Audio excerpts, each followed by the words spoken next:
All right, it is time for a new update on my client Vivyen's cut. We're gonna do weeks 12 and 13 this week. And if you remember, after week 11, Vivyen had just gotten done with a diet break and went through 1 week of cut in her return and saw a pretty big drop of 2 pounds on average for that week.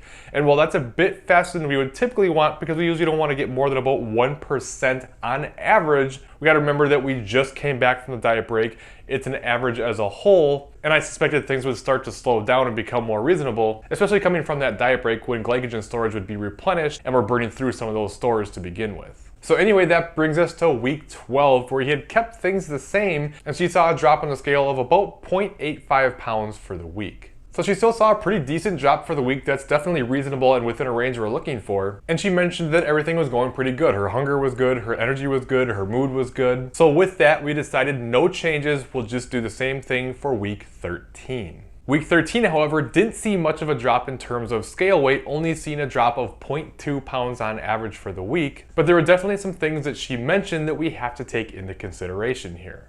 She specifically mentioned that she felt like her activity levels were down, so her NEAT, or calories burned just through normal activity throughout the day, was down since being in quarantine. Not to mention her training has become a lot less optimal without being able to go to the gym and just doing what she could from home. She's also been dealing with some pain in her ankle, which was probably brought on by doing more running since she wasn't able to go in and use the equipment. She's been taking her cardio to the running outside, so she also dropped back some of her cardio to help rest. And the last thing she mentioned was that her period was going to be due soon, and that can always play tricks on the scale. So with that, while I don't think we need to make any changes based on her body being adapted, but I do think a change is warranted to make up for the reduction in NEAT that we're seeing. And when you're gonna make these changes, you basically have two options. Either drop calories to make up for it or do more activity. But in Vivyen's case this time, I thought dropping calories just made sense, especially since she's dealing with an ankle injury. It just didn't make sense to me to increase activity. And if you are gonna make a decrease in calories to make up for lack of activity like this, I typically recommend dropping about 5 to 15% of your calories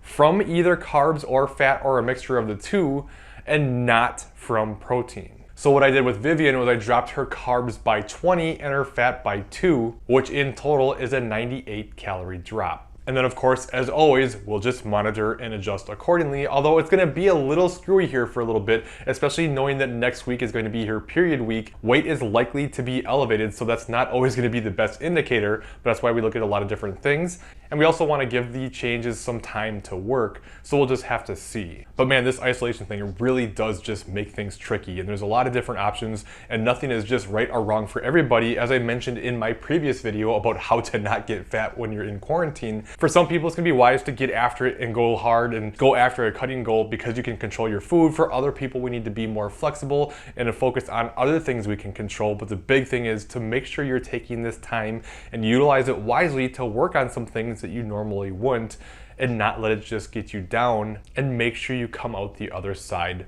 better for it. Now, one other thing, if you would like to know how to eat more food without getting fat, both in the short term as in singular days and in the long term in terms of always, then make sure you check out this top video and I'll take you through step by step how to accomplish this. I hope you and your loved ones are staying safe and healthy during this tough time, and I'll see you next time.